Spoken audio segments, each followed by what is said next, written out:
Hello. Bleep bloop. You also have your volume control there. Yeah. We all kind of talk a little similar. It's going to be hard to see who's saying what. We do. We all kind of have the same, man. You just need to laugh like that more. Yeah. I'll bring up the energy a little bit. Hey, guys. You keep it down there. Hi. Yeah, I've been in Hamilton for about 7 years now. Yeah, so we always have like a little pre-roll segment. Roll up a joint. Oh, I mean, we can. That's the pre-roll segment. Yeah. Did you smoke a pre-roll? It's just that ASMR. Snapping. 20 minutes of that. You know what? I'm going to take you up on that drink now.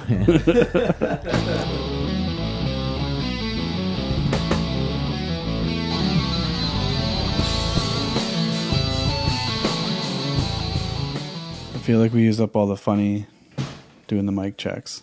We're done. We're done here. All the funny stuff happened, and now That concludes the Michael AM radio show with Nick Zyla. Give it up for Nick Zyla. oh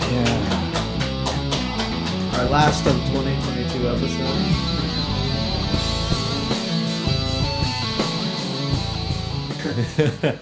episodes. 3 minutes 21 seconds, perfect. And the first 3 minutes and 19 seconds are us struggling with the microphones. Yeah.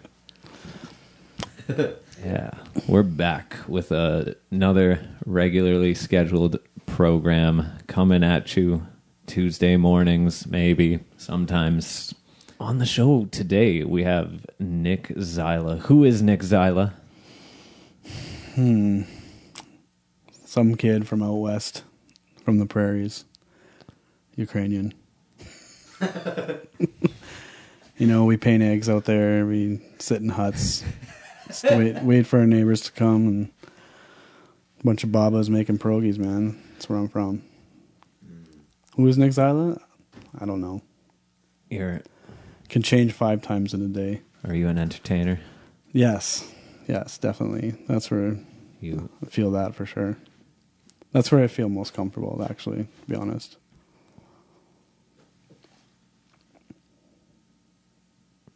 I'm rusty at this. I'm brand new. We haven't What, a couple done, of years now?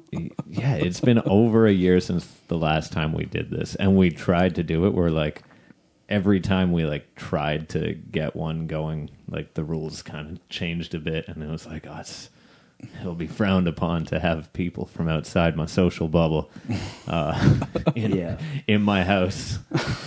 Cancel it. You're just waiting for one nerd to be like, "Hey, I know his social circle.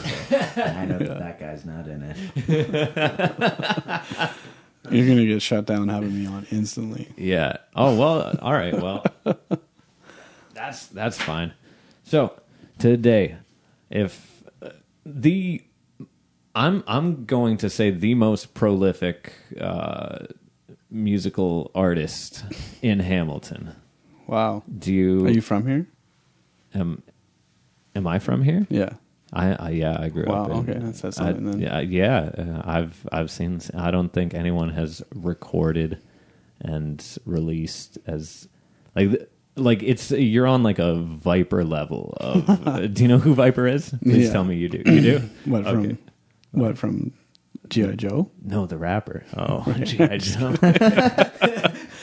Just for the record, I'm over I know 40 that years Viper. old. I had that Viper. Yeah. I'm like, wow, he did rapid stuff. He got it done. Or is it Cobra Commander? Oh yeah, Cobra Commander was a guy, Eyes? but Let's just talk about he had G.I. a Joes. whole. I'm way ahead of you. I think Cobra Commander was the head of a snake themed team, right? Kind of like Bill from Kill Bill, right. He's the Cobra Commander. Was that about G.I. Joe's, that movie? I Secretly? think it was a low key reference to the G.I. Joes. Perfect. Yes. When it came time to listen to Nirvana, and I buried my GI Joes because I was like, well, now I have to talk to girls. So I buried all my GI Joes under an apple tree because I didn't want any other kid to have them. I guess that's already a bad start getting into relationships. Nobody can have these. I'm already like in a bad mindset. Did you steal them in some? Were they protected, or I just dug a hole? My mom was like, "What are you doing?" And I just listened to In Utero, and I remember putting Lego together, being like, "Well, I can't listen to In Utero, and play with toys." Like it just was like I can't do that, right? So then I buried them all. Then I started like giving girls notes, stuff like that. Anyways, did they ever come over and they're like, "Where are all your toys?" Yeah, they're like, what are those? I've never heard of them.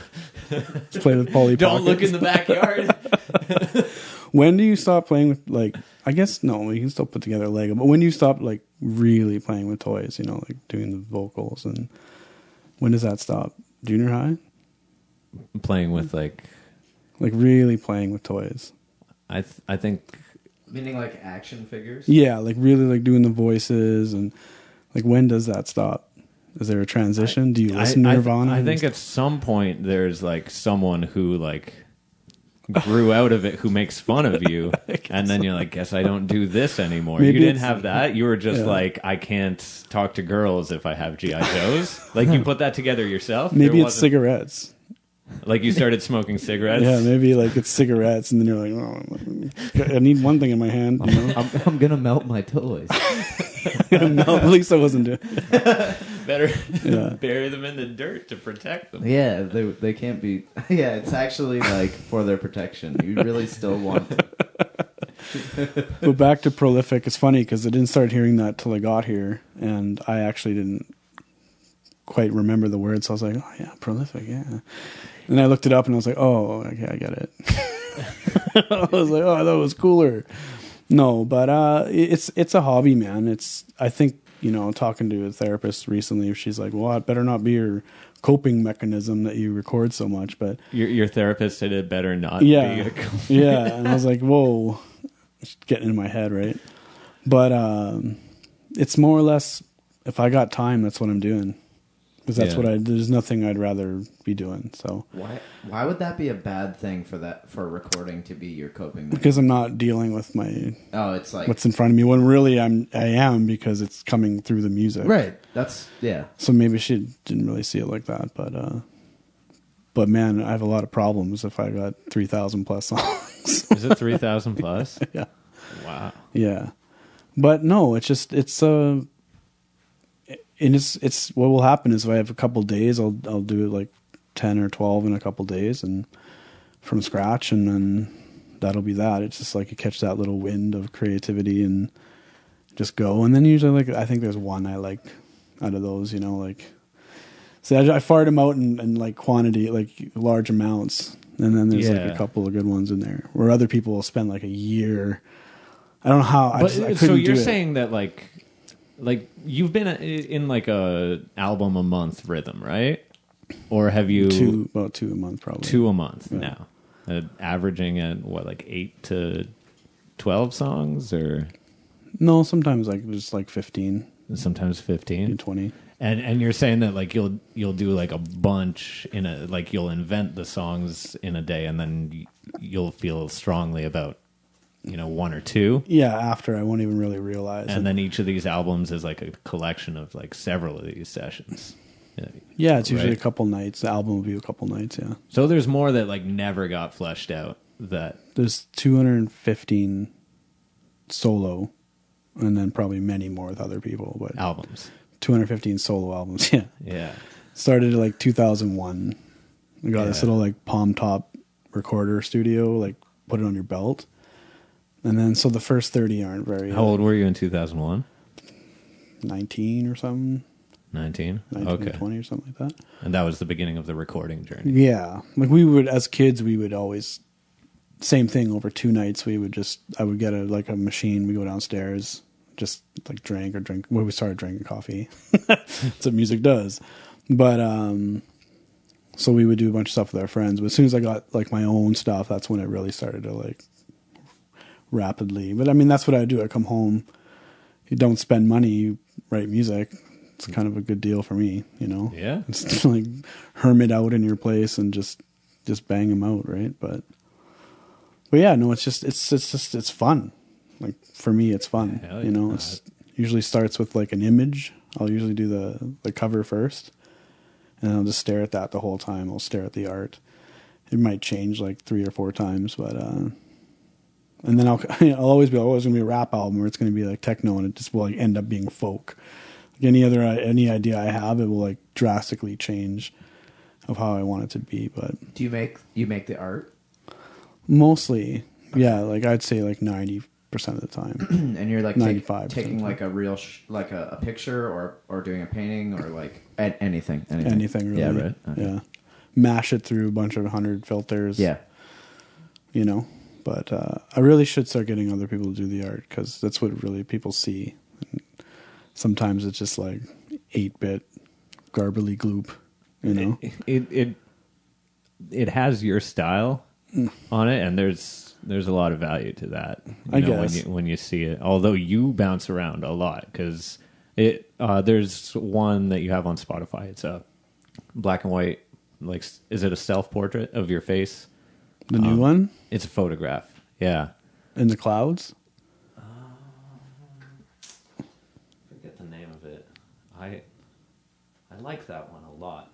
Cool. Yeah, but that's the weird thing. I generally start with the image, and I don't know if people do that last. I'm not sure. I guess I just read Soft Service. Oh, yeah, that's one of the ones on Spotify. So that like album art, like were you like messing with lighting I and think I was just in front of my bookshelf, going through some rough times in that photo. I just took a picture of myself because I was like rough at the time, pretty rough. Yeah, yeah. That's where that happened. I think I just messed, and then I just painted around it, like black paint, digitally maybe. I can't remember. Oh, okay. Yeah. Wow. Yeah, that's just like a collaboration of songs. That one. But and then the songs. So you're feeling away. You do a self.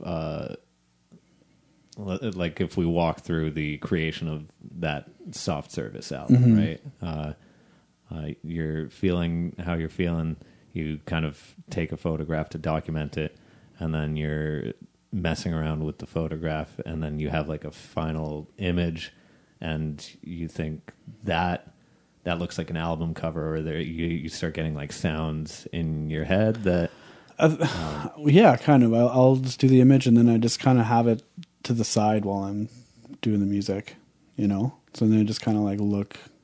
I guess I'm a very visual person, more so than anything. So I'll just kind of like use that or listen back to the mix, and I'll look at the album cover and just kind of mold it around that. It's usually what I do. Get like a vibe off of it or whatever. Yeah. And just kind of follow it.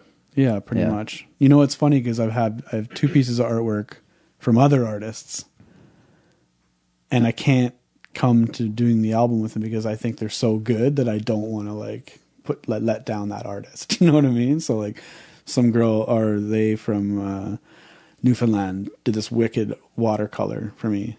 And I just will start 3 songs. I'm like, no, I don't want them to hear like some crappy, you know, art, you know, like to match, or maybe they don't like the songs, or I swear or something. Right? But they're fans, right? They made that for you to use as the album cover. Not the artist from St. John's. I had asked.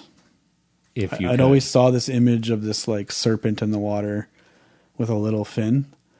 So I was like, can you do me something where like there's water and you just see a little fin, but the body of the serpent is huge, and there's a hawk coming, thinks it's a small fish.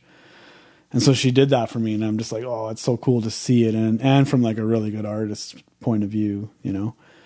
But I'm reluctant to use that as a cover because, well, I kind of like listen to what she's listening to too. I'm like, should I make it kind of like her style of music? You know? So I'm overthinking that. But I did use Martin Veral's painting he did for me recently in another kind of downer album, such as Soft Service. It's called The Great Disconnect, I think. Great Disconnect. Is that on your Bandcamp? Yeah, and those are all kind of downer and slow songs too. I know I've seen that, but Martin Verral did that cover for me as well. But yeah, that's basically the process. I just kind of like this room. There's instruments everywhere. Yeah, that you see that one? It's kind of like his canvas is in the middle of the picture. Yeah, you have this piece, and you took a photograph of it, and that's the the album cover. So there's that gives it kind of like a second layer, right? Right. It's kind of breaks that wall of being a photograph of a painting. I think that maybe is me that he did there, or we discussed that. I can't remember what we were talking about. Martin Verrall's art is just, not only is he an amazing musician, his art's amazing too, you know. I mean, that's how I met all you guys in that same room, right? But yeah, I guess for the listeners who don't know who Nick is, like I think everyone in the Hamilton scene came to know him when he opened a bar on James Street, which is a street that housed our famous, in air quotes, art crawl. I don't know if you've ever like been to Hess and you run into people who are from like out of province to be in Hess Village, and you're like, whoa, you came all the way here for this? really, eh? I've never been to Hess. 7 years. Really? No, I haven't walked it. It's kind of stuck in the bar for 5 years. You don't have a life outside that, right? So yeah, that's true. And then I'm not really like a bar. Like I said, I'm at home. Yeah, making music, not spending money. So what was? Yeah. Can you tell us about like that step and that stage in your life? Just coming to, you were in Alberta. Before then? I had a landscaping company and in and out for like 12 years, and it's good money, and Alberta's good for jobs. You were working at, or you were running? I was running it, yeah. Okay. Yeah. And how are you finding that? It was good. Yeah, no, it was good. It's just being 34 in Edmonton, you're either going to stay there forever or you're going to do something different. Mm-hmm. So I came out here. I was supposed to do something on Queen and, oh my goodness, Palmerston, close to Bellwood's Trinity. Okay. And I was actually in that area, but I'd been to Hamilton before to the art crawl. So we came to art crawl. That's how we saw the building. That's how we found the building. And then I just said, the traffic here is better. I don't have this like coming from the prairies right to the center of Toronto. So you were thinking about moving to Toronto? No, I was already in Toronto. Oh, you were already changed my mind when I went to art crawl again. Like my history with Hamilton's funny. I was in Ajax like 25 years ago seeing my dad, and they were like, "Oh, sorry about your luck. We got to go to Hamilton for the day. Like, sorry, we got to go meet my brother." And I'm like, "Oh no, we're going to Hamilton."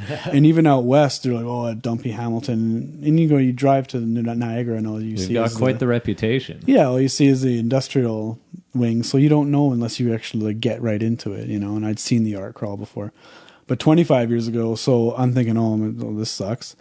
And we're driving through like around Barton, and I'm just like, I remember looking around, being like, what's the problem here? Like just the character and everything. I just remember thinking like, this place looks rad because everybody just dumps on it, And I think it's funny when you finally move here, you realize why people keep it quiet. 'Cause it's like almost was like a secret, I guess, right?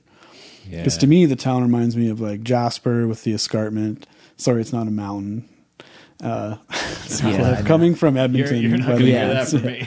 I mean, like we call it the mountain, but I remember seeing a sign that had like a guy like skiing, and it was like mountain access or something, and I'm like, come on. Yeah.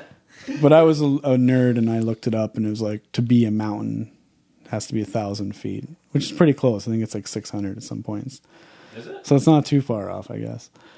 But it reminds me of a little bit of Jasper with the ridges, a little bit of Vancouver with the water, and a little bit of like Brooklyn with all the bricks. So it's like a mixture. It does have Brooklyn vibes. And all the like waterfalls and everything. So, but yeah, no, we were on an art crawl and saw the building, and it had everything. It had the bar. It had it used to be the Zuka bar. So it had like the dish pit machine. It was just turnkey pretty much. Oh, wow. So, anybody sees that at 34 and they're like, oh yeah. But like once you start doing it, you're like, oh, this is It takes a lot of effort, and like all my friends who own bars are like, don't open a bar, don't do it, And then now I'm telling people don't do it. But no, but I met like the best people there, like all of you. I met like it was great nights. I don't know how I would have met people here if I didn't do that. I think I know what you're saying though with the don't do it. It's because only if you can't be dissuaded should you do it. Right. Right, and even then, it's a bad idea. You'll have probably the time of your life in many ways. Yeah, but don't do it. Like you can't morally recommend the experience of entrepreneurship of this type. It's weird, man. Else. Even with the thrift store that's there now, you open the door and you're just like. But Hamilton is just they've always been so accommodating. So both times I opened that door for bar and thrift store, and you just wonder, oh my God, like, oh my goodness, nobody might come in, but it's been great for both endeavors. But yeah, it was fun, it was living upstairs is different too. I think if there's a higher power, I wasn't driving anywhere after work, not that I would, but it was interesting living right upstairs, and it's good times, man. It's a lot of good shows, a lot of adult babysitting, a lot of puking, a lot of especially because you develop like a personal relationship. It's not just like, hey, let's get you out of here, buddy. Yeah, it's like, it's weird. This person's not doing well. I did like a one strike system there. If you were new and you did something bad, that was it. Just walk outside and be like, sorry, we're done for good, because you're gonna do it again. Yeah, and it's such a small community in there. Everybody's so like packed tight.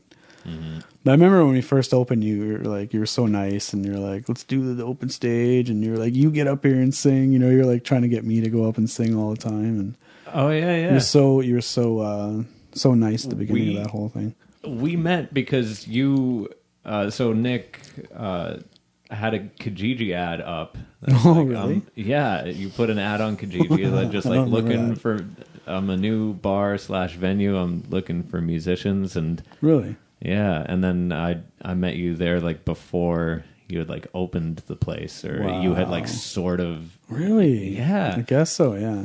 So we must have discussed like an open stage or something. Yeah, and then what you ended up doing, which was like so cool, which is also insanely impractical and probably in many ways complicated your life in a lot of ways, but is that just like you just had the PA system set up at all times. And it's like, if you were kind of like, one of the regulars, and you knew that like you wouldn't just drive everyone out of the place. Sometimes there's like dinner or whatever. You'd be like, yeah, come on, play some new tunes. We always had it ready to go. Yeah. Anytime, like before and after a show. And it's funny, there is something in the water here, because I tell you, man, 4 or 5 years, maybe 2 or 3, 4 times I had to stop somebody. That's pretty good. Yeah. Like from everyone that went up, it was just like everyone was talented. I don't know if that's just because it was people who knew people that came, but I tell you, man, it was very rare that I would stop somebody. Yeah. Man, I can't remember more than 3 or 4 or 5 people maybe ever in 4 years. And then probably those instances like involved like a lot of alcohol, and maybe they were... Oh, no? Yeah. And I'm thinking maybe like one time it was just like, you got to stop maybe them after 3 times because people are eating, Yeah. And maybe that just, you can tell that they weren't vibing with it. I guess it's not like that. Like I was just in St. John's at some Irish bar, and I went up and the guy was like, oh no. It's just, I remember him looking at the girl like, whoa, what do we got here? And after 4 or 5 songs, he's like, oh, thanks, man. He's like, you never know what you're going to get. And I'm just like, wow. Just never had that problem. Like he was so worried. And Hamilton, everyone's good. It's crazy, man. Everyone. It was just like some nights. It just like you wouldn't even need to, it just worked itself. Like people just played and played and played. I wonder if Mohawk and McMaster's like music programs. I wonder if those are more like a cause or a symptom of all the talent in Hamilton. Maybe yeah. Both, I guess. Yeah, like it's one, then the other, then they. It's a feedback loop, right? You can tell the college and those kind of kids because some of them are like machines. Oh yeah. You know, Oh, yeah, they're yeah. just like, you know, it's like, let me hear a little bit more soul. No, I'm just kidding. It's like, I am a machine. I have been taught. No, but who am I to say things like that? But no, just that coming in and old people, like it was crazy. It was like a crazy chapter in my life. That's for sure. How did you learn to play music? Oh, I mean, it's an ongoing process. Like, you feel like you're still learning. Well, I think my mother and father and their parents may have been like, you know, played, but they didn't really like, well, I guess my dad kind of pushed it, but I didn't realize that my school had a music class, my elementary, from 1 to 6. I thought every school had that. So we were playing piano, bells, recorder, like xylophone, like everything, right? And singing. So like 2 to 6, I was like a soloist of a huge choir with like 2 other kids, and we would be out like Jasper Park Lodge, Vancouver, touring. Like they like we were like a kick-ass choir, right? But I thought every school had a music program. Yeah. Like you just think that they should, because it just expands your mind so much, right? So I think playing. Do you remember specific teachers from that, or were all of the teachers like sort of musical and like the?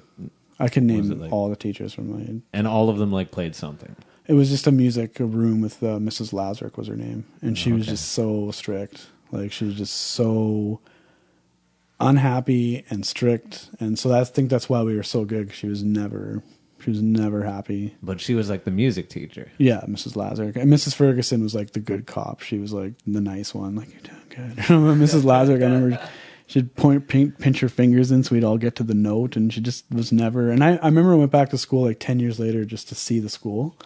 And all the other teachers were like, hey, when I went into her class, she's like, what?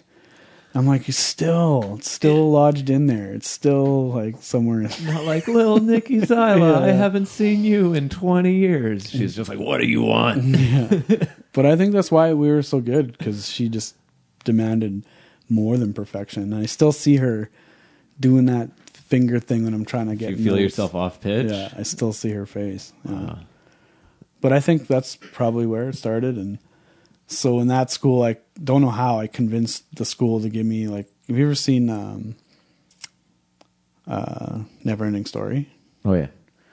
You know, when he's like up in the room and he's got like that room in the school. It was like I always found a way to get like a room like that. I don't know why. They give me a key. So we rolled a piano in there and we started this band called Alto and the Toe Jams. And then I would get them to let us sing at assembly. Like at the end. So we would sing in front of the whole school. Was it grade 6? Yeah. Yeah, like grade 5, Amazing. 6. Same thing in junior high. Got a room, performed for the school. Did they just let you all kind of dabble on every instrument?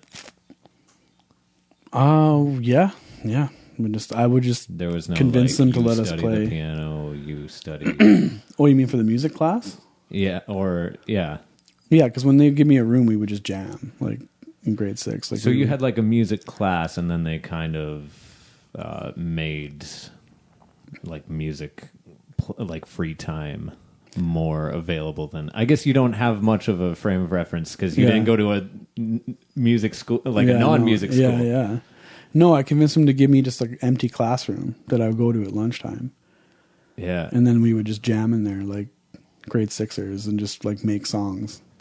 Do you keep up with any of the people you went to school with? Did they? No. I have a good like 7 year. After 7 year, people are like, "I've had it with you." That's my cap. 7-year itch. Yeah, like I'm on to 40 or something from here. Like Hamilton's had enough. No, I talked to a few people from that school still. Yeah, and they're musical too. Like because we for 6 years we learned instruments. I think every school should have that. Mandatory. Mandatory. You know? Like, oh yeah, woo, you can't say that. I don't want to sing. You have to fucking sing. But yeah, and then junior high just kept doing shows at lunch. Same thing with high school. Just put on like, I guess I've always been putting on shows. You know? Nice. Yeah. So Did that ever stop? Like when what'd you do after high school? well, the 4 or 5 blurry years, and then Blurry years. Okay. then I probably worked in the restaurant industry for a while.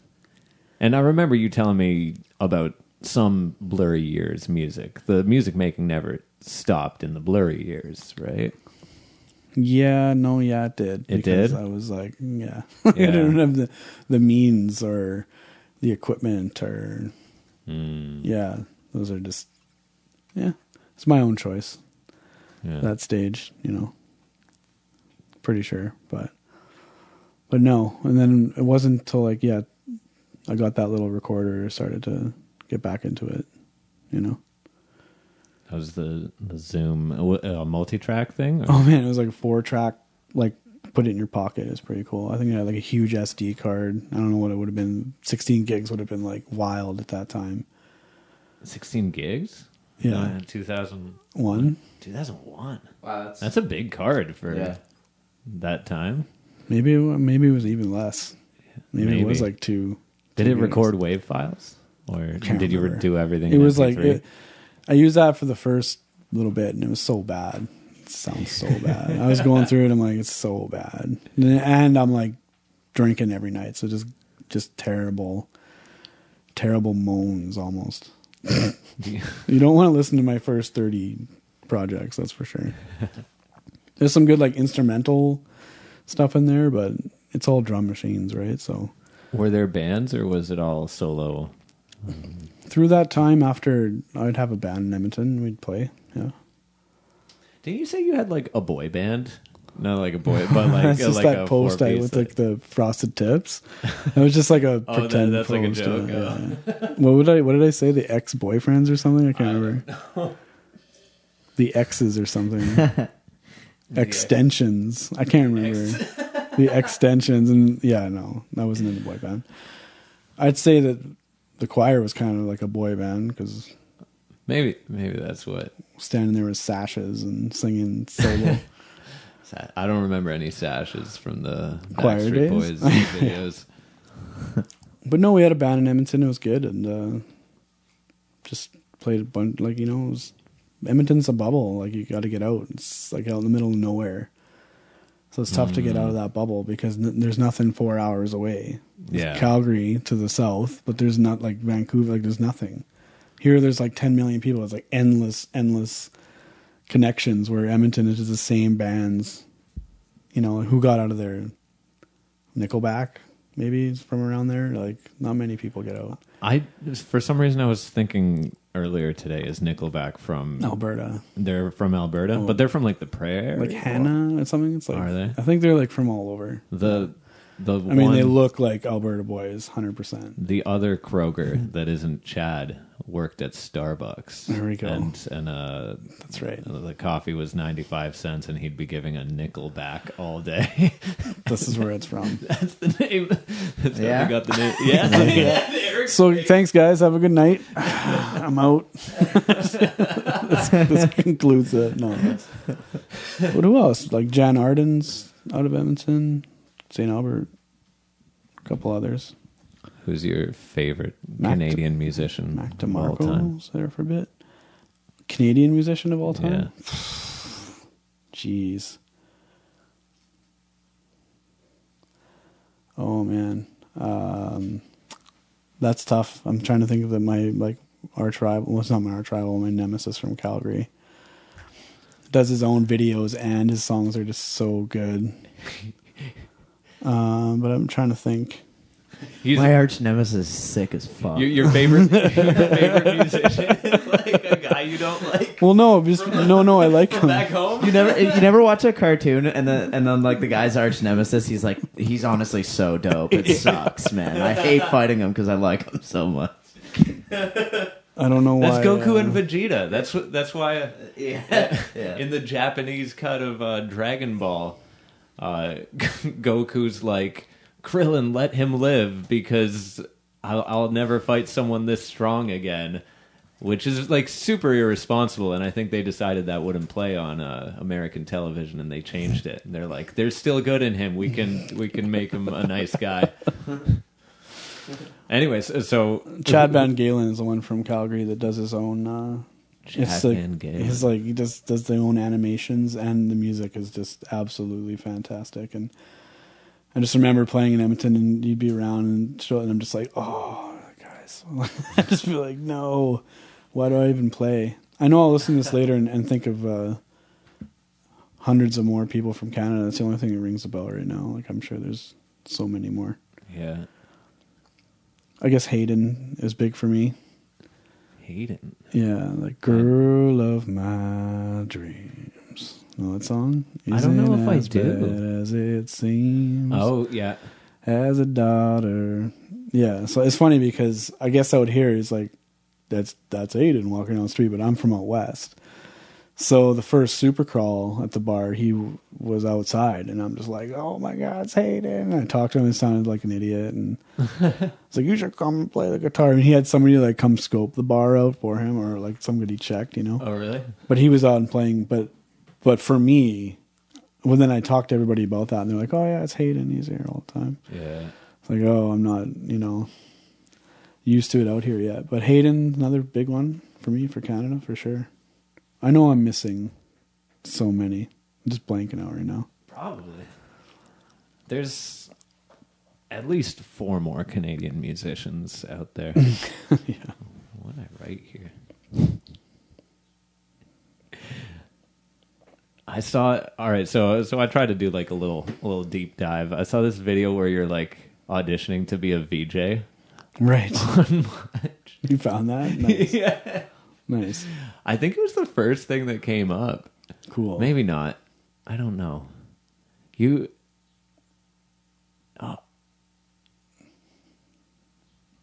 There's like videos I know you've made, and maybe you just put them on Facebook or sometimes Instagram. Right. Like I don't do it right. you don't like cross post the stuff. It's just like this one. I'll put this one here. Yeah. That's so zen. I think it's just like, what's the first thing on my, okay, man. I don't even know. I need somebody to help me with marketing because I can make a lot of content. Yeah. But when it comes to like how to post stuff, where to post it, how to do it, that's not fun, right? Writing the music is fun. You're not interested in like learning The to business. do that. You just I am. would. Are you? Yeah, I would be very much so. But There's resource. I think it can even be made fun, especially since like you don't you incentives. You dabble with that. No, not even that. Just like all the video creation stuff and the visual side of it. That's the tough part for a lot of people, right? Is like this, they don't know how to do the stuff that accompanies the music, but right. You're creative in that way too. Mm-hmm. It's really just like you made that like booty video, right? Yeah. But as far as I know, like I couldn't find that on YouTube. That was just on Facebook. Just on Facebook, yeah. It's brutal. And I don't even know if it's still like if you could find the file and then like brutal. upload it again. Yeah. Well, like, I was just having fun, and then like, and then haha, that's funny, and then I'm like, well, wait, I should have saved that somewhere. Should have done something. Yeah, or even that like Baked Again. I'm like, how is that not like a viral thing? Mm-hmm. And like every time. The vaping pens, those sneaky little vaping pens. It always picks up well. I did that one in St. John's, and people are clapping and singing the next chorus. It's definitely the one that people pick up on the most. Yeah. So I should just slow down, pick that song, and really just push that song. It feels weird though. Do you find, is it more out of boredom, or do you think it's like weird? Like, do you feel cringe like telling people that you made the song after you make the song? No, I don't feel cringe.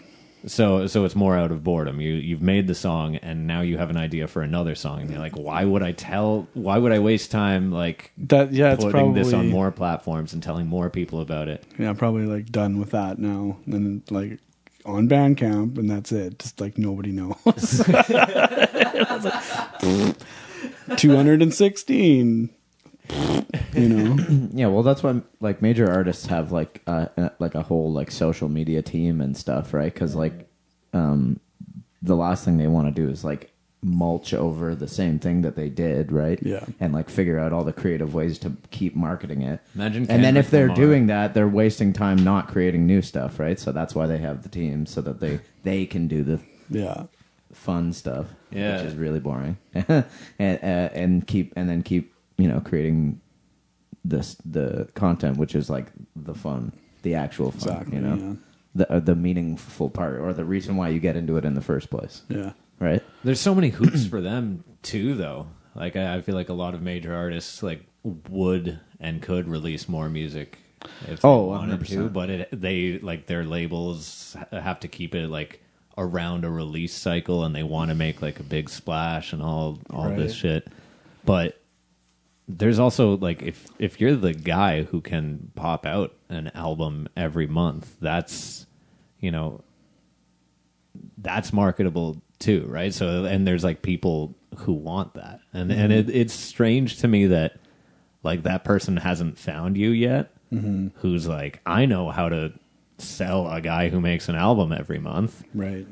and it's not like it's not shit. There's fucking bangers on these albums. Like it's crazy. Thanks, man. Like The way I see it is, if I'm farting 100 out in a certain amount of time, it's gonna be one or two decent ones, every once in a while.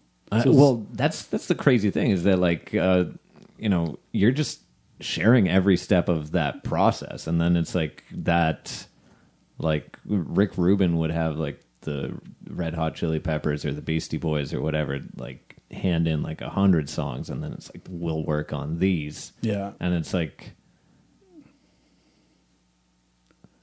how would you feel about like looking at a year's worth of material And then cutting it down. and being like, and you've already released it, right? But like you call that like the demo or whatever, and then like take your 15 favorites from from how many songs, like 12 months, like 15 tracks, an album, right?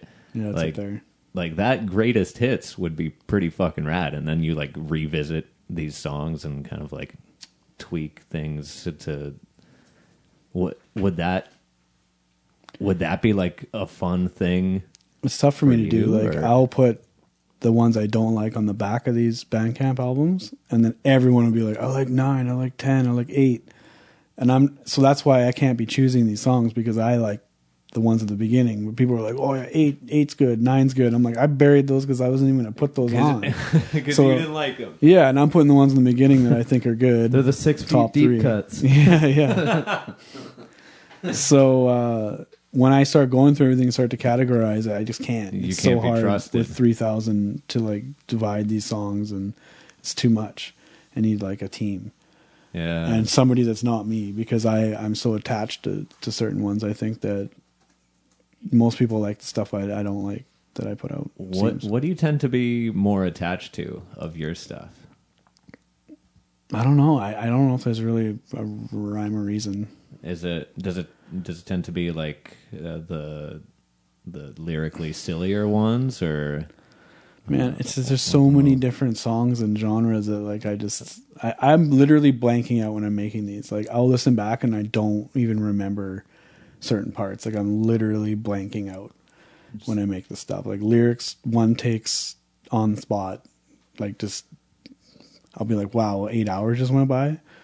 Time for bed. do you write the stuff down and like read it into the mic, or do you just like have an No, idea, no. press record?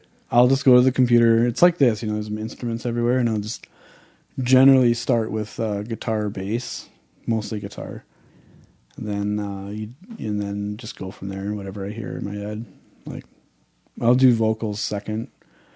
Just start saying stuff. Do you? I'll write lyrics if I feel like it's going down like a more serious path. I think, yeah, but a lot of it's just right on the spot. I think a lot of people would probably tell which songs I spent more time, which ones I don't. Like, what's he talking about? This is a whole song an anagram, which they all are. Suckers. Just kidding. What's an anagram? Yeah. Oh, like you can rearrange the letters to yeah. write something else. Yeah, like, what's he talking about? The Bird anagram refrigerator. aimless cashmere? What the heck is that? Yeah. So What's aimless cashmere an anagram for? Melissa Marchese. Oh yeah. You're like, oh, yeah, Do you have one for your name? No. No. You just played a show with the Melissa. I've never heard her last name said before. It's Marchese. You know what? I bet you it's probably Marquez. Oh. Marquez. But wow, I just blanked out. You just played with her. Yeah, I think earlier it was like said differently, but you know, like the Rakamoto, like they were like, no, it's like this. So now people say Marchese, I'm pretty sure. You were it was like a guitar and vocal duo. Yeah, no, we her guitar player bailed. I don't know what happened. And then she asked me to play, and I was out in Newfoundland, and I was like, whoa, never played Hallelujah before. And it's like the opening night in Canada for this Leonard Cohen documentary at the Westdale. And I'm like, okay, sure. So I like went and found a guitar in Newfoundland just to go through it, just to feel good about it, you know? And I was like, all right, I'll do it. And as I had a chord sheet on the ground, I remember thinking, because I'm like, I've never been to the Westdale. I've always wanted to see it. So now I'm there, like, beginning of this documentary night with Leonard Cohen. She's singing. And I just remember saying, just keep your eyes on the chords, like, because I don't know the song very well. And I'm like, don't not look at Sometimes the chords. you get cocky, and then, like, you look around Yo, or whatever. I looked at her, and then looked at the audience, and then I'm like, just stop playing guitar. So there is, like, 2 notes where I stop, and I'm like, no, you told yourself not. It's not, like, really terrible. Like, she keeps singing, but that was pretty funny. But yeah, no, it was fun. And then we stayed and watched the documentary, and I learned a bunch of amazing things about Leonard Cohen and reminded myself to spend more time on my lyrics, that's for sure. It's another reminder. I guess he had 150 verses for that Hallelujah song. I heard it was even more, yeah. And I'm like, well, that's how you become, like, what? He whittled it down to like 7, and then Jeff Buckley whittled it down to 4. So that's... Like, that so when blew you hear my that, mind. that Buckley version of Hallelujah, that's like so much like songwriting power. Yeah. Just being like pointed down to a laser. Unbelievable. You know, I remember seeing that Saint Anger documentary, and I didn't realize, you know, they came in with 100 songs, and then they cut it down to 10, the label. And I'm like, what? That's insane. And then even like recently, Metallica wanted to release a 100-song album. Oh no, that's just how it comes. They come with 100 songs, and then the label Picks says the best these are ones. the 10, Yeah. and you don't have a say. And recently, for the Peppers album, I heard Anthony Kiedis on a podcast talking about how he was pissed because like 5 of his songs just didn't make it. Interesting. And he's like, those are like, he's like, I love those songs, and they're just like, no, these are the ones. Those are all my new California songs. Wasn't It was a double album though, right? Wasn't it, or no? Guess I just read that the next one's coming out in October or something. Oh, okay. Whatever. So I'm happy. Maybe those are the ones they didn't let him have. There were some funky jams on that. Yeah. I'll give him that. I wasn't... I like it right through. I've listened Yeah. to it. There isn't one that I hate on it, but they're easy listening for me. I enjoy them. Yeah. There's not, well, maybe not the 2. Maybe when Buddy's not playing guitar, I don't really jam with him more. I liked John. the I'm With You one was cool, but the Danger Mouse one, that was too much. Too much difference. That's such like an old man opinion, fossilized tastes. Right. What are all these the other hippie guitar hoppy player? beats? You guys are talking about the other guitar player, and So they got a new guitar player for the album I'm With You, sort of new. Like he had been playing like auxiliary instruments for them live for Is like that 5 Klinghoffer? years. Klinghoffer, Yeah, yeah. right, okay. Yeah, exactly. He's a very talented dude. I I like his solo music is incredible. And the stuff he's done with John Frusciante too is really cool too. Yeah. Like his own solo music that he's like collaborated on him with or whatever. Yeah, they have like two albums at least that are like keys and drums and like co-production with Klinghoffer and John, and it's like cool, like moody electronica. So did he like bring him in for him? Like, did he was like, you replace me kind of thing? As far as I knew, like Frusciante was like trying to like move on to do his solo stuff, but like didn't. So they started doing like more I don't know, denser music for Stadium Arcadium. Frusciante was like stacking a lot of guitars and keyboards and stuff, so they got a new guy to like come in and do some of that stuff live. Makes sense, yeah. And it was a natural handoff. Yeah, it was a very strange thing. I saw them live and at that time, and he was like behind all, like the just for show wall of speakers. Everything, the guitar's just lined in, and they've got this like stack of Marshalls. Obviously, yeah. And they just like had him there with like, and then like in one of the later songs, they're like, this is the guy who was doing all of the rhythm guitars earlier, and they let him like play some bongos, and then and then like a year or two later, he became like the new guitar player. Was it for 2 albums, or was there 2 different guitar players for the next 2 albums? It was him for 2 albums. Oh, it was him. So they did one with him with Rick Rubin, and then they switched producers and did one with Danger Mouse. Right. The worst thing I ever did was listen to Stadium Arcadium in oh my god, whatever the Apple thing is, the Dolby Atmos remix or whatever it's called. Interesting. All these songs that they've remixed to be in like whatever spatial audio. It's terrible because when you know the album, and now it's just like, I just don't, and I've listened to a few actually, like even like, was it King's Disease 2 with Nas or something? And then you like turn your head, and then the vocals stay like the way you're walking, and I'm like, this is a mess. Like, just like, what is this spatial audio? Like, is that on like every set of headphones? No, I think you got to have like their special headphones. But I just remember listening to Stadium Arcadium, and I'm like, I'm not like sound producer of the world, but still, like it just and the Beatles, I think I had turned them both off. Sgt. Pepper's, it just, all the instruments just get spread out and they're like flying around your head, and it's not like, it's so weird. That sounds awesome. Maybe you got to be like really high or something. I don't know. But I also know how like spatial fuckery can kind of ruin a mix too. Yeah, like it seems like a fun novelty, but like you would ultimately like, you like an album because you like the way you heard it. Exactly. So it's like after you maybe like, or you could go back to, you could flip it on every once in a while, but I feel like you wouldn't really want to like consistently listen to music like that. Maybe if you listen to something that was recorded to be presented that way. Yeah, that's yeah. And who has to remix it like that? Like, like who's doing that? Are you there for that? Like, it's such a weird thing. Yeah. But what was I going to say about that too? About the way it sounds. Yeah, it's just weird to hear albums dissected. And the Stadium Arcadium one was just, it was wild. Yeah, that album has a special place in my heart just for like when I heard it. That time, yeah. Yeah. But you want to hear some anagrams for Nick Zyla? Oh no, with the Z, that'd be tough.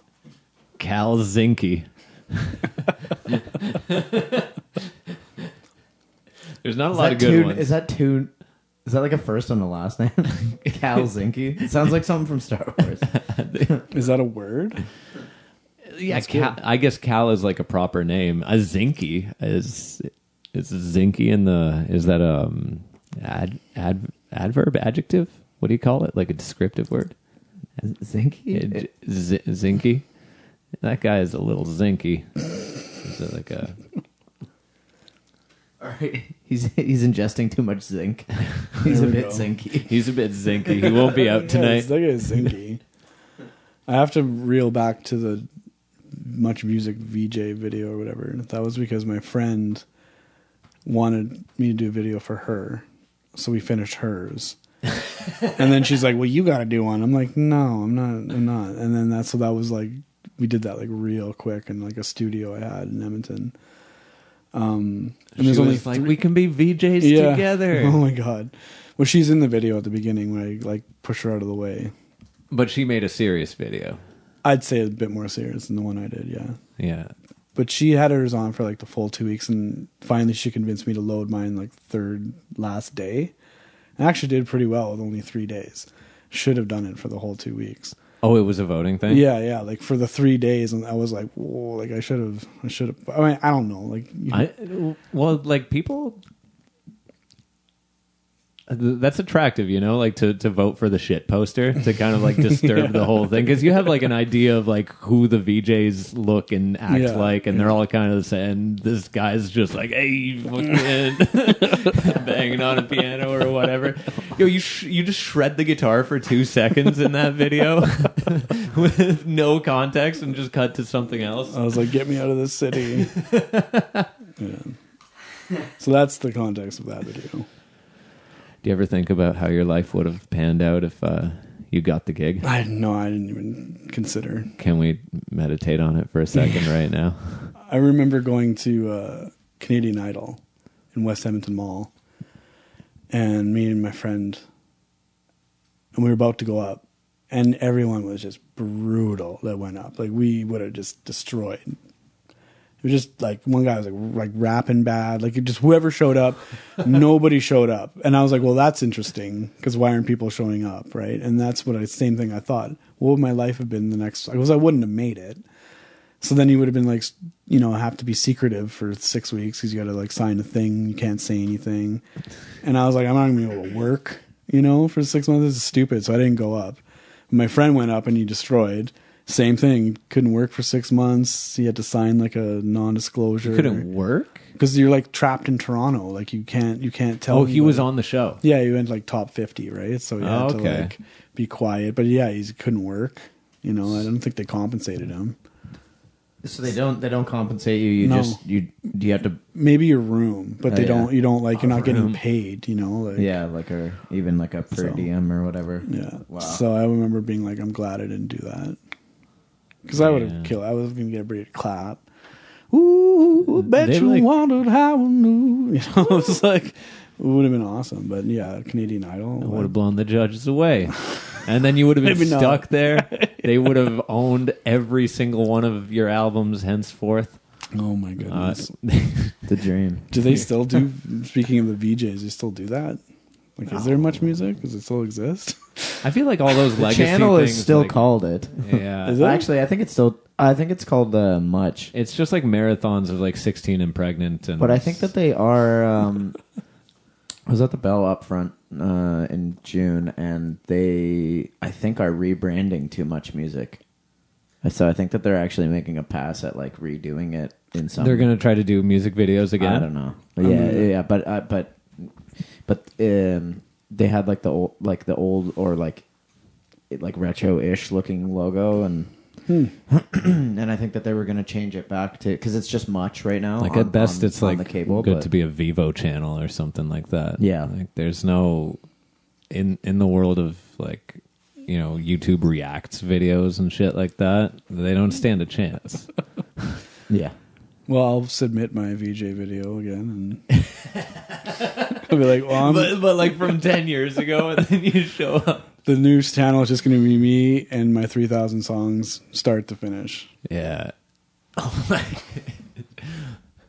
All right, I got a pitch for Much Music. Yeah. It's called Zyla Music now. Put the booth back out. What was that again? When you went in the booth? That was the shit. They discovered the Bare Naked Ladies from that. No. They did. They would show up and they would like do single songs. They would, really? do full harmony, like If I Had $1 Million.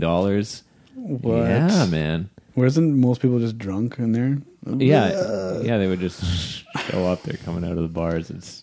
That was a great. I feel like that would be so easy to do, and does it still exist? COVID. We wouldn't do it with COVID protocols, man. You aren't talking about Speaker's Corner, are you? I am talking about Speaker's Corner. What that it was is? on the Yeah, corner, okay. right? Yeah. Did you have to pay? I don't think so. I remember 'cause doing it once. You think coming like over the here. drunk people? No, I think that they probably just heavily edited it. There was probably a lot of bullshit to cut through. Yeah. Did it go like all week and they like cut one good hour out of it, or Probably, I would Oh, assume. okay. Yeah, No, I'm gonna Something Google like that stuff, and I'm gonna see. There Yeah. must be videos What- of that. yeah. That's a rare Google search. What was the process like for Speaker's Corner? You know, they need to put one in Jackson Square. Oh yeah, that you get some fresh content from that. Right in the middle of the intersection. who's It would work, trust me. A lot of screams. What were you Speaker's going to say? intersection. without giving out too many details? So, who's the most interesting character you ever had run through the bar? Maybe someone you had to kick out, or maybe not. Maybe they just made a scene in a Man, positive way. it's just like endless. It's endless. I look. Where do I stop It's like a here? 15-way tie for got first place. 3 right now. Guy came in. He's like, I know you're an alien. He's like, I know. He was so serious. He's like, I know you're an alien, and he's like, I know you eat people. And there's people in the bar. Had he been in the bar? Like it sounds like he's been crunching the like numbers. lurking out front, Okay. kind of, but not like really looking in. And then I looked around and I was like, shut up. And he's like, oh, it's like I knew it, but I was kind of like, shut up, you know, like don't tell anybody. You yes-handed him Yeah. just to see where it would go. Yeah. That's great. A guy came in with full tats, maybe like a Speedo, trying to use the phone. And another guy came in, I can say this now, I wouldn't say it then, and put a knife into his back and pulled him out of the bar while there's blood dripping on the floor. Wait, say this again. So There's 2 babies The in the Speedo bar guy came in. at this time. The Speedo guy came in first. He's like, can I use your phone? But now I know he was trying to hide from the other guy, right? The other was guy, he like? Sorry, I've got- say it again, and then I'll hit you with the barrage of questions that you. okay, so the guy comes in, he's like, can I use the phone? He looks kind of nervous. But he's- Full body tattoos. wearing only a Speedo. Something, maybe I'm exaggerating, like just like nothing much, but like bare not like chest. boxers, but naked, Yeah. pretty much. And then so the other guy comes in from behind with the knife and kind of like just poked him a little bit, but like to pry him back out the door. But there was like, I shouldn't even be talking about this, but little drips of blood. And there's 2 babies in the restaurant at the time, like with strollers, right? So that was, yeah. Oh my god. Come on down to Barton James. Come on down to Supercrawl tonight, folks. Come on down to the old art crawl. We got lots of knives, blood on the floor, and lots of local art. No, but so Live BDSM art. yeah. And nobody had Like really. that guy. How was the knife Sounds like guy that guy dressed? owns the other guy. Knife guy Yeah, like a dressed- gimp situation, right? I'm not even going to describe the knife guy just for everyone's safety. Fair. Yeah, All right. Holy shit! but it wasn't like I think it was just like He was. I'm going to control you now, so poke. You know, it wasn't like a dab or. Wow, this is pretty intense. But you asked. I got endless stories, man, about that place. And you used none of your alien powers to stop this. No, I think Because it's too He has risky keep to it like blow up It your... has to be under wraps. Yeah, you Yeah. gotta keep it under wraps. well Because you could nobody have just like... nobody Melted there. the knife. It happened so quickly. Nobody really, and I didn't say anything, and I just discreetly mopped up the little bloody spots on the floor. Jesus. Yeah. You said there was a third one. Well, there's lots. That was one. Oh, okay. I'm thinking about that guy. What was the other one? Oh no, did I lose it? Oh no. You'll get it. Oh, there's just so many moments, man. Oh, the other one was good though. Alien guy, knife guy. Yeah. No, there's 3. I know the other story. Shoot. Did it come to you when I said made a spectacle in a positive way? No, I'm trying to say some of the words that maybe. Yeah. The other guy came in. This guy's like probably like 7 feet tall, and I'm like, well, how am I going to move this guy? Like, how am I going to get him out? Because I know he was already. Oh, he was already hammered. Yeah, but he's Maybe huge, this like place just like will- the monster of a person. And then so everything's kind of okay. He's like kind of okay, but I'm like, how am I going to like physically move this person out of here? And so then he starts crying, and I'm like, oh my goodness. So I'm like, hey man, it's okay. I'm like, let's go outside. So I walk him like 2 blocks down, and then I kind of just like, like push him like, all right, get out of this, like move this way. You shoved him and ran. No, but then there was this kind of other Into oncoming traffic. sketchy person coming down the street, and then he's like, don't worry, bro, I got him. And he like pushes me aside, and I don't know what happened after that, but there's a lot of ambulances and a lot of fire trucks. So I kind of, whatever could have happened in the bar happened like over there, Huh. Yeah. All right. But I'm frustrated because the third one was the good one. Yeah. It will Whatever. come back to you. Yeah. I'm manifesting that. We'll just start talking about something else. Oh and no, you'll that be was like, 3. The alien guy, the knife, and then you're Tall right. dude. Yeah, no, Okay. okay, good. Okay. Yeah. The tall I just remember being like, what am I going to do? I remember 2 other really big dudes were fighting, and I'm like, well, I'm just like, because I'm not like, I'm like maybe 5'11", but I'm not like, huge, right? But I can, but so I just kind of got in between those guys, like, hey guys, like just pushing them, like, what are you going to do? And I'm just like, hey. Let's keep it kosher. Yeah. But just, yeah, no, it would literally be endless stories of that place that I remember. Crazy moments, What's the how? Do you have like a consistent schedule with with crazies? yesterday's tomorrow? No, with the crazy. All right, make sure you come in at 7:30. That's when it happens. Speedo guy's coming in at 10. There's a full moon tonight. Shit is going down. My goodness. Yeah, it's Thursday to Sunday, Thursday to Sunday. 11:30-ish to 5:30. That's amazing. Safe to come at 11:45. It sounds so bad. It's like you can't even get there at 11:45. If you're there at noon, for Yeah. sure you're open. There's a good chance. Yeah. You know what? The whole James is like that. There's just no hours. People are just like open randomly. A lot of the places, there's just like no hours on the street. They just kind of come and go. There's like I've noticed that. this little diner by Gage, and I've tried to eat there so many times, and they're like, "We're open when we feel like Yeah. it. Go fuck yourself." I saw now people are putting by chance on their hours. So it'll be like Monday by chance.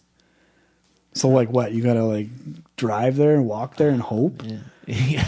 I was trying to find a gas station the other day on Google. It wasn't there. The gas station wasn't there. When you go like up north and like places outside of like the Golden Horseshoe and like the 5 big cities, and the gas stations are open by chance, and it's scary because hate it's like that. 300 kilometers till the next Yeah. one.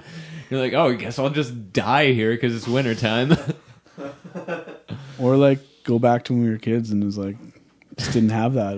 Like we just had to find a gas station.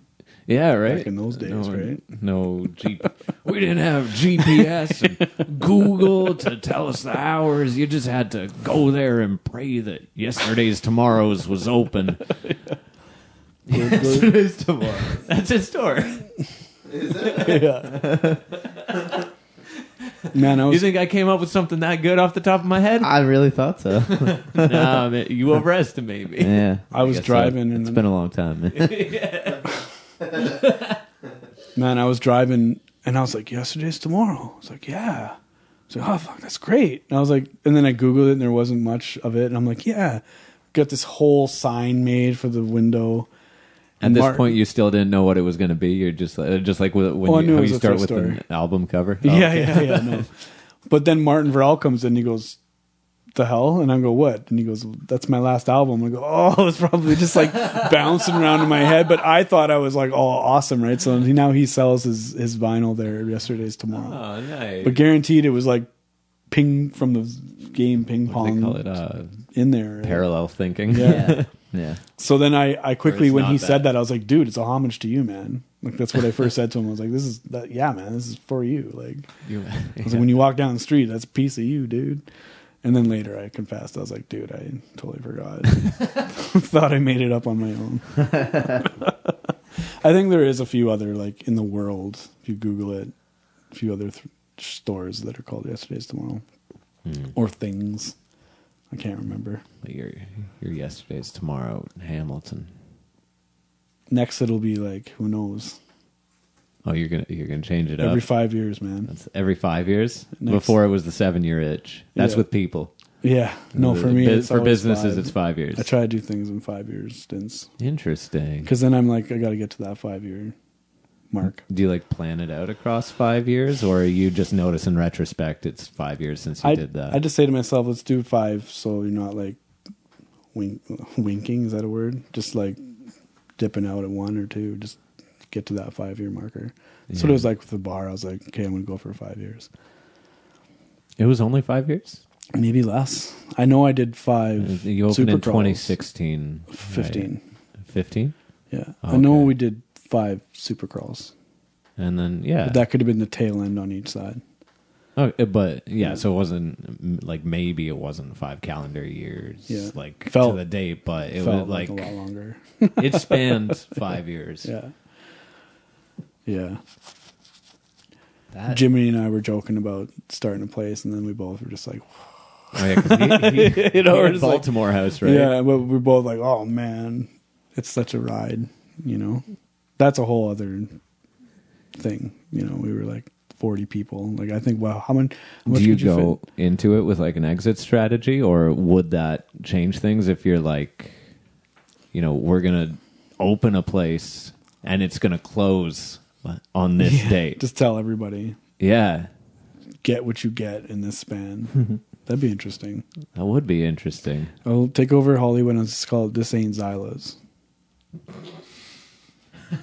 But People it would be be Zyla. But you're Zyla. You have This Ain't Zyla's. your place. kind of guy kind of looks like me.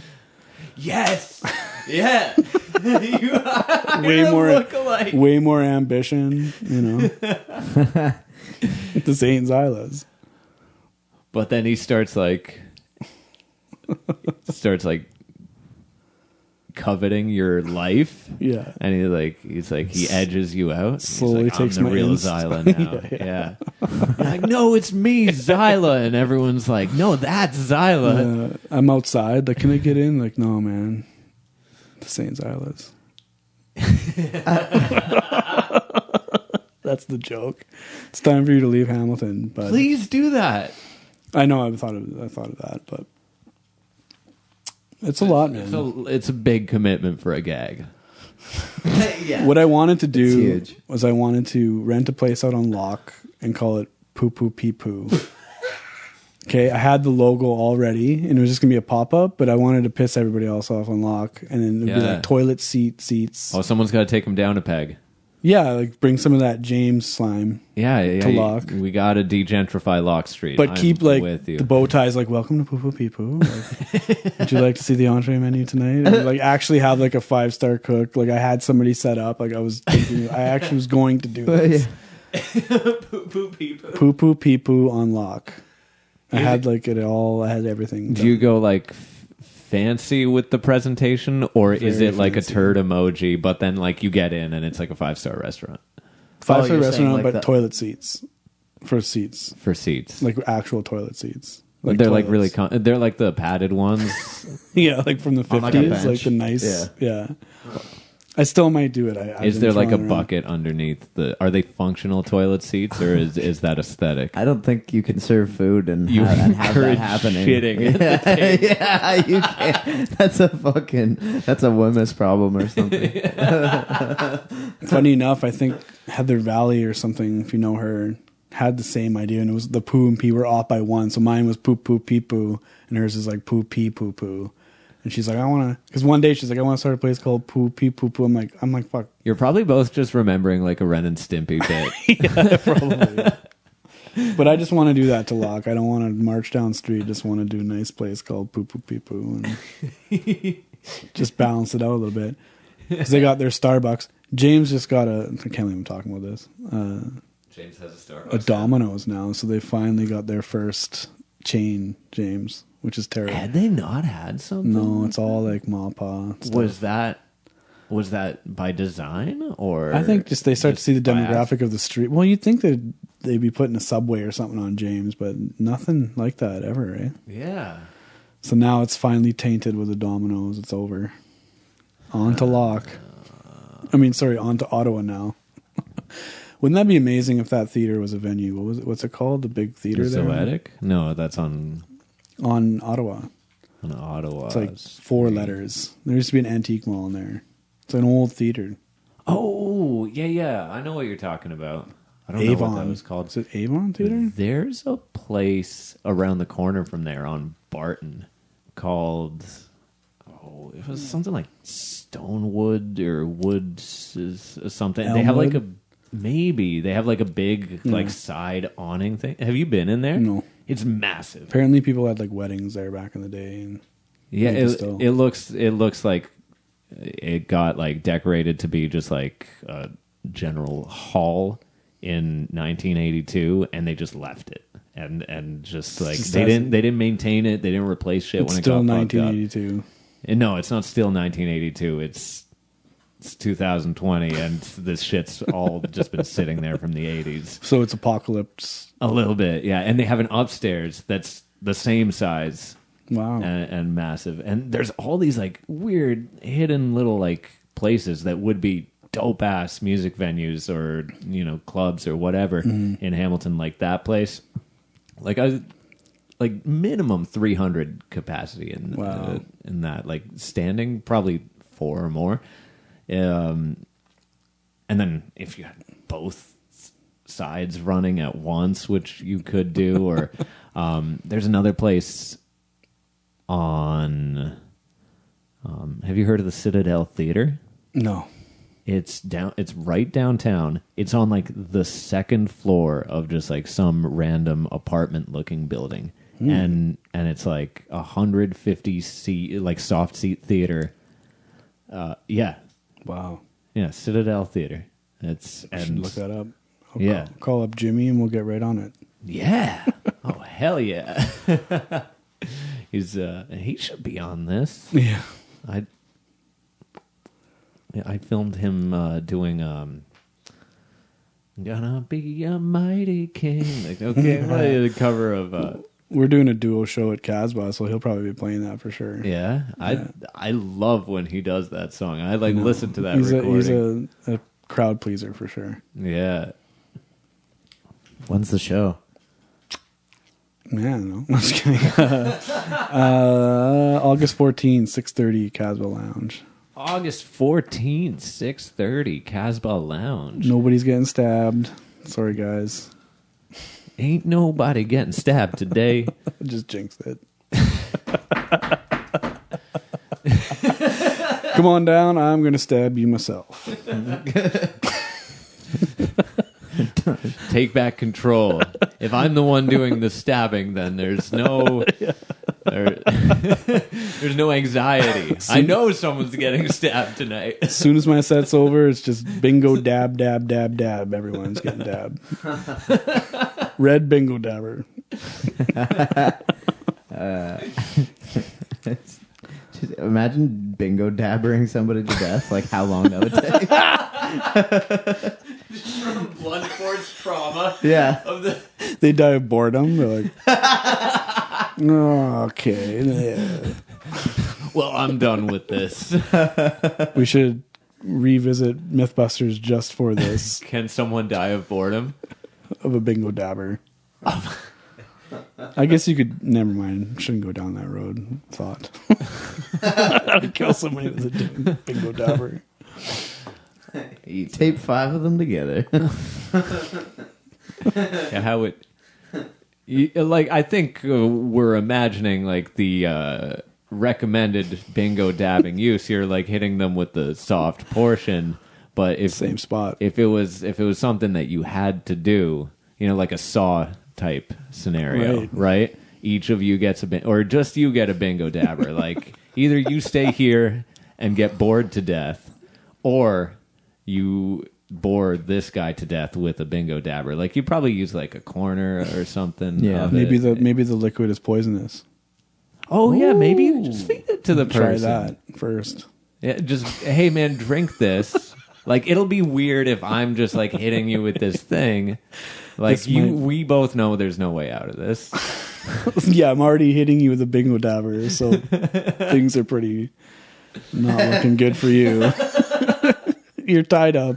Unfortunately, you got the shit under the stick on this scenario, so let's just move past it. I gotta fucking kill you with this thing. Bro, just untie me and let's like take the guy out. It's 2-on-1. You're like, I have to do it.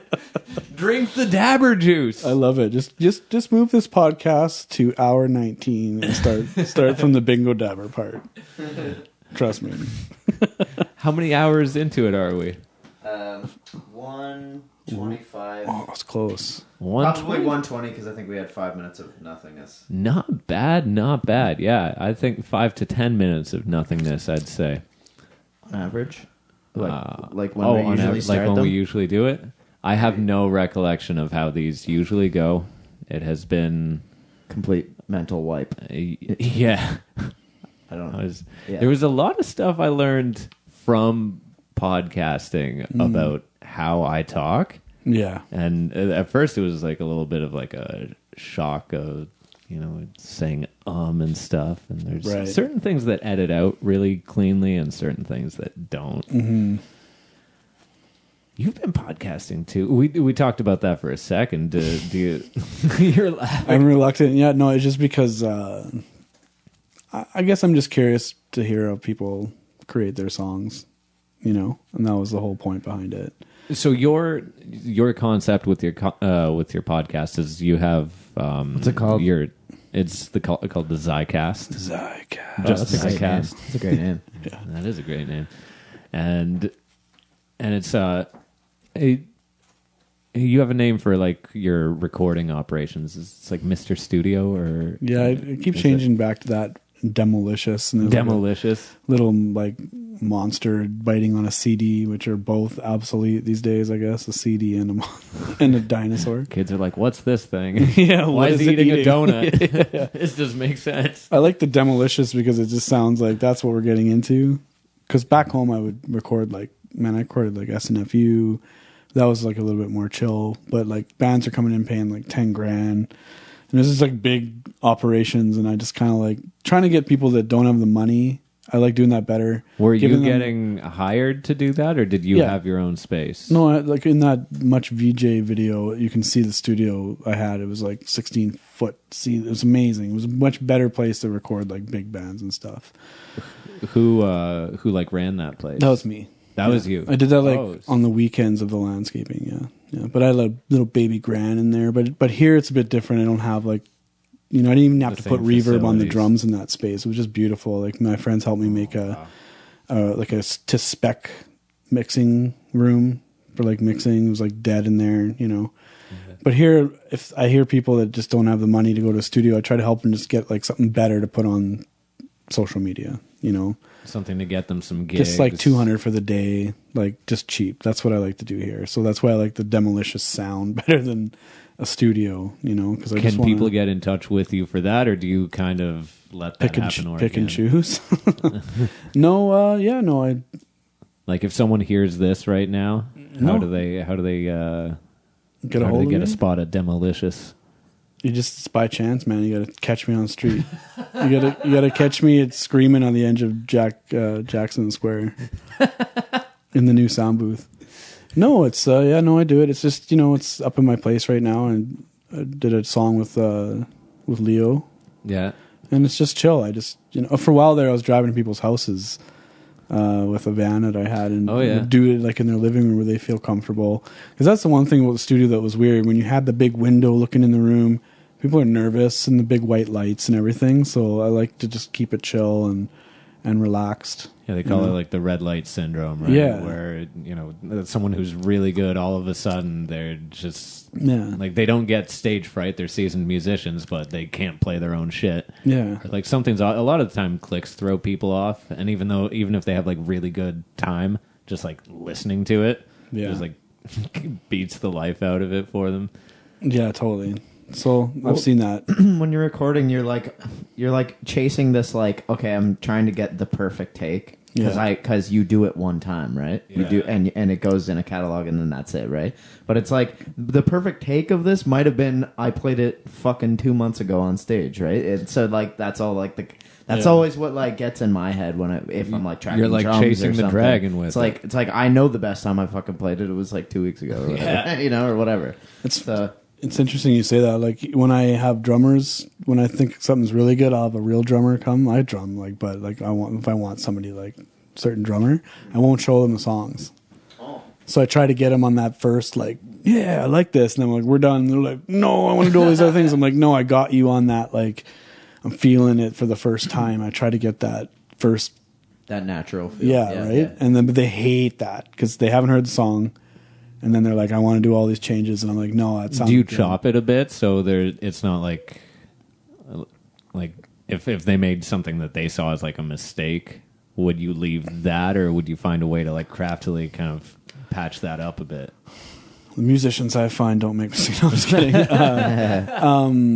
No, maybe it's like sometimes. I know they don't want to hear it because they're like, oh my God, it's my first, second take, you know? Yeah. But I can just see it in their eyes. They're just like, oh, it's the first time. You know, that's what I want to try to get out of them. But You looked like Jordan when you did that. Jordan. Yeah. That's who I was just doing. Yeah. I could tell. Yeah. You morphed into him for like half a second there. Yeah. So, but no, yeah. Sometimes I'll record people here. It's fun. I mean, I have all the stuff anyways. Might as well spread the wealth. You know.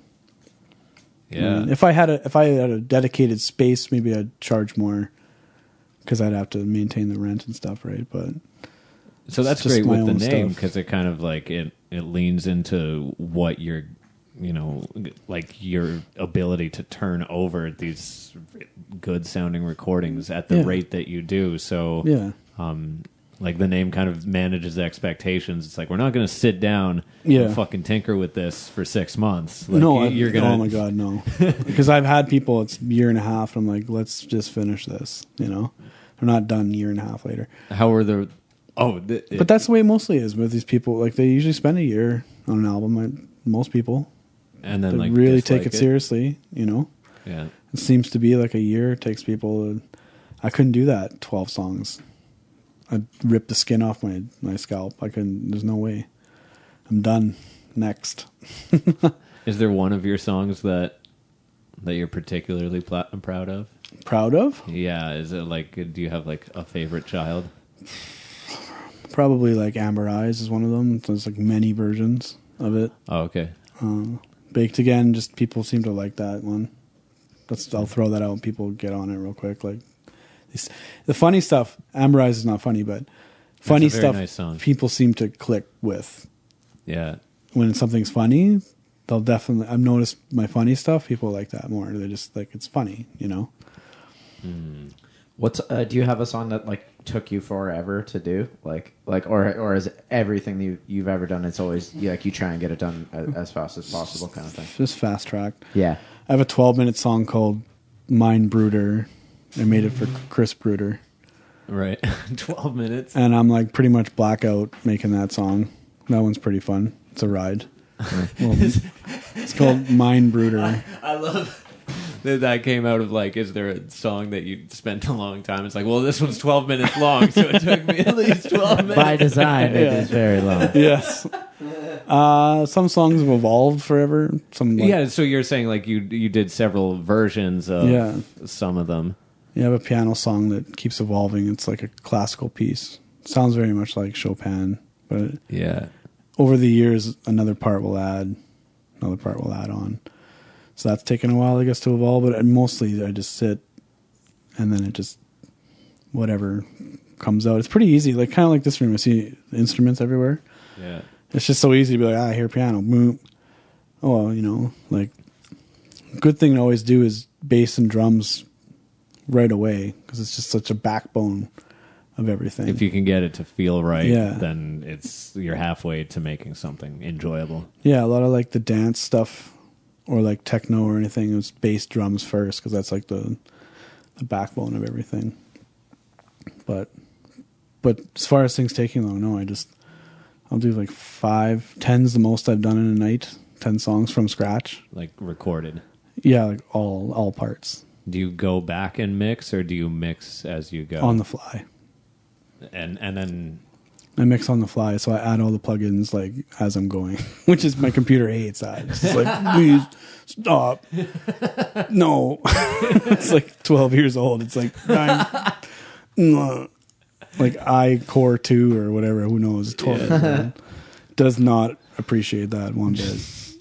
But because I'm too lazy to go through after, so it's just already all beefed up. And so you like, it's like you'll open a session and then like you have your printed MP3 like wave file that you're going to post at the end of that session. There's no like no. How often will you like I'll save and mix open it there. up the next day? Is the mojo just gone if you like? No, if I'm listening back, and what I'll usually do is I'll mix it at the end of the song, like tweak. Then I'll listen to all of them at the end, and I'll be like, okay, turn this down, turn that. Like, so they're usually like 8 or 9. Oh, okay. Or like, I can't live with that. I'll write it down. Then I'll open a bottle of Jack Daniels, and then I'll drink that, listen to the album, celebrate, next album. That's how it goes. Yeah. There's kind of a... Walk around like a crazy person listening to it, and my cats are like, you are absolutely crazy when they look at me do that, because I'm just walking around the apartment listening to the song. Exes of mine hate, I should have a shirt saying, I'm listening to the mix, don't talk to me. He's I'm wearing listening his to the mixing mix. shirt. I'm listening to the mix, okay? Sorry, what were you going to say? Just though? that communication's important. Oh, I was going to say, like, Communication, you just point at the fucking shirt. Fucking listen to the mix. Walking down the street, listen to the mix. I'm communicating with you. You should probably get a team to help you get that out there. This is the shirt you should be wearing. What were you going to say, It's an sorry? open call to that team. If anyone's, do you want them to be good, or would you accept like a young peppy intern who's like, I'm gonna break a new star, and then this sounds like it could be like a show. We're writing a show here. We could sell a pilot. Yeah. No, well, it depends. You know, there's a guy named Bobo once that wanted sorry, me. Bobo. Bobo, we probably will find this. I doubt it. I haven't talked to him. Was he a big fan? I don't know how we met. He just like saw me playing, but he wanted to help, but we just didn't get along, or we just didn't jive. But gel. But I guess you got to get along with somebody, right? I mean, Jive Bobo was an interesting person. He drove a PT Cruiser and like lightning speed, and we just didn't work between the two of us. Can you believe the PT Cruiser just came and went like that? Man, PT Cruiser. How'd you feel about it? Well, my favorite PT Cruiser moment was in Las Vegas. I got a story for everything. Story time. Las Vegas. That's why you're here. I can't remember where we were. So it was like translucent Lamborghini. They're at the valet. Lamborghini, you know, and then it's like Denali, you know, all these sick cars. Like Viper was ours. And then the guy exaggerated. He's like, purple PT Cruiser. And like everyone was like, yeah, you know, because they're coming around the valet. Because they were like announcing the songs they're announcing the cars over the microphone, right? But everyone like lost it. And they were just like, yeah. And this thing had like ground effects and it was like fin on it.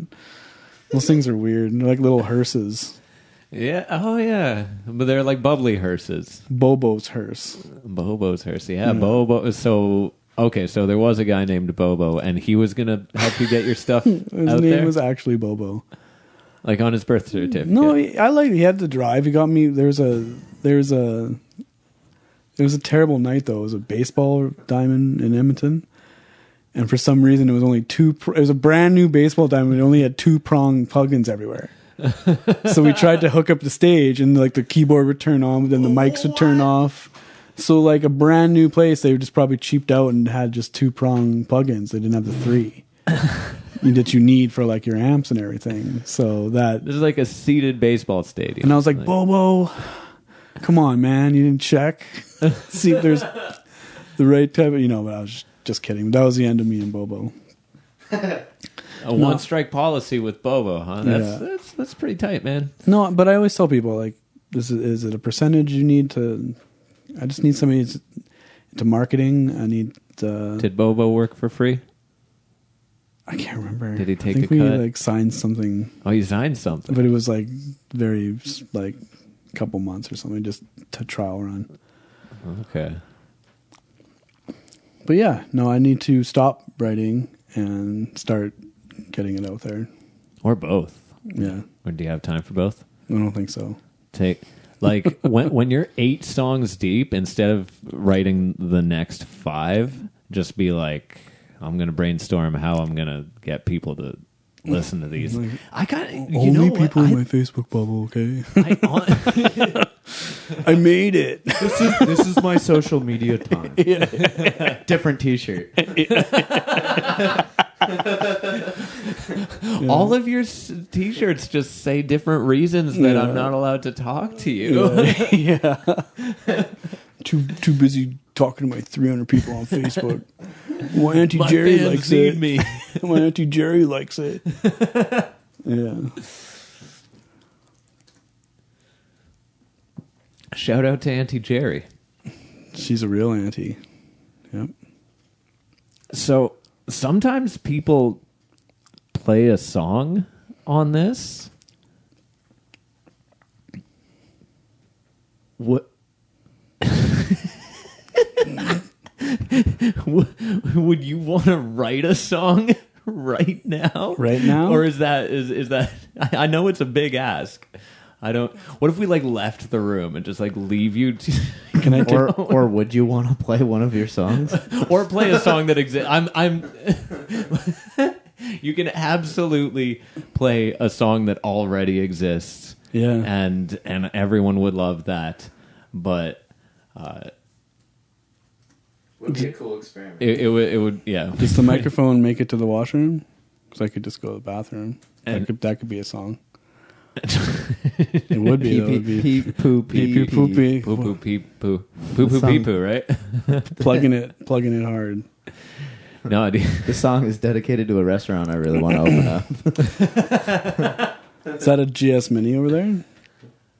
The Taylor. Yeah. That's the Vinny guitar. Yeah, that's our Eric and I are in a band, and our guitar player. I think he would like skateboard to work as a guitar teacher, and he would wear that on his back. And then he decided he didn't feel like teaching guitar anymore. Right. And Crystal, my wife, bought that, and it's like the. It just chills. I don't know what the. I mean, we can grab it for you if you want to do. Look at all those buttons. Yeah. Wow. There's a lot of buttons on there. If there's a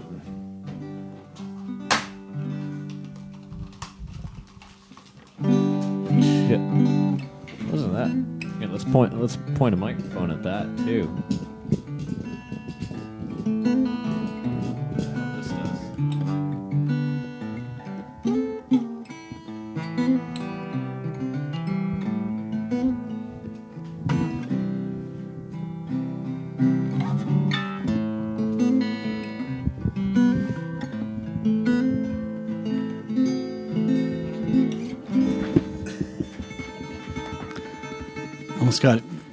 Almost got that dyno stick there. Oh, don't want that.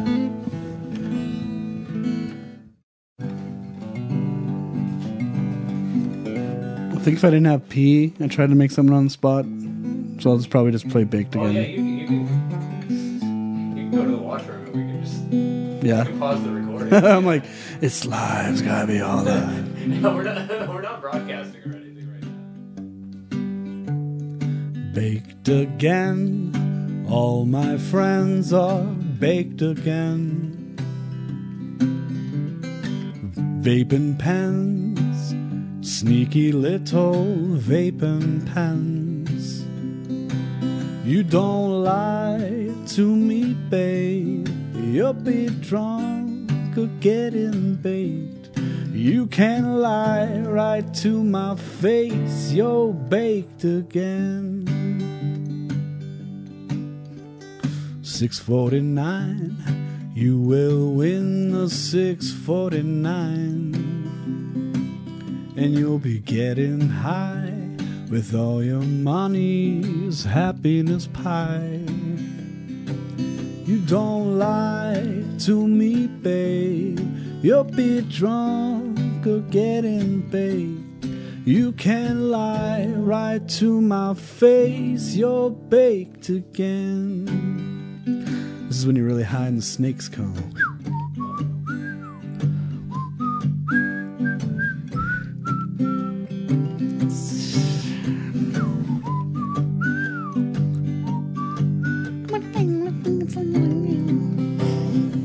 What was that? You don't lie to me, babe. You'll be drunk or getting baked. You can't lie right to my face. You're baked again. This normal life, you can't live in this normal life. For these sounds and colors are nothing less. Baby, you are high. Don't try to deny. You can't lie to me, babe. You'll be drunk, go getting baked. You can't lie right to my face. You're baked again. Yeah. Thank you. The punching has begun. We're punching in. We're punching in. You just listened to the Michael AM radio show. We're back. Brought to you by Toe Beans. Brought to you by water. Do drink water. Drink water. Drank a lot of water during this podcast. Eric drank water. Did you drink water since you started listening to this? It's been an hour and a half. You should probably think about that. Think about hydrating. Go ahead and think about You that. can find Nick Zyla in Hamilton and on the internet. He's got music on Bandcamp that you can buy. He's got music on the streamy streams.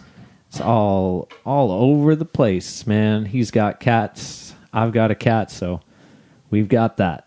And Eric's got a cat. How many cats do you have in your house, Eric? 3. Sick. I've just got the one. That's a good number of cats. It is a good number of cats.